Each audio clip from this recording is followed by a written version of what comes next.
Ito yung dahilan kung bakit gusto ko magnegosyo after graduation. Kung bago ka pa lang, welcome sa Day 3 of Project Wealth 101 and gusto ko maging business owner pagkatapos ng college. Bakit? Paano? Sasagutin natin. Unang-una, pag nagkamali ako ngayon, okay lang.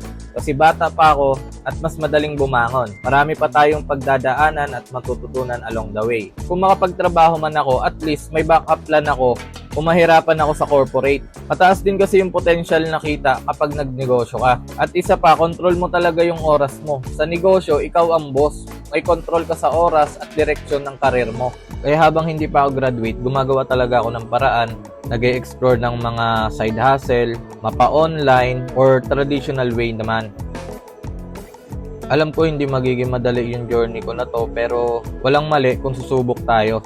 At saka walang mali kung i-challenge natin yung sarili natin para maging best version ng sarili natin. Ang goal ko ngayon ay gumawa muna ng mga source of income, mag-explore. Kung ikaw gusto mo rin mag-side hustles, simulan mo na rin ngayon. Ang bala ko kasi makapag-ipon para pagka-graduate ko, makapagsimula ng negosyo talaga. Alam mo yung negosyo na mula sa pagod ko bilang isang estudyante, tsaka may side hustle. Kung gusto mo rin ng mga side hustle, follow and comment side hustle.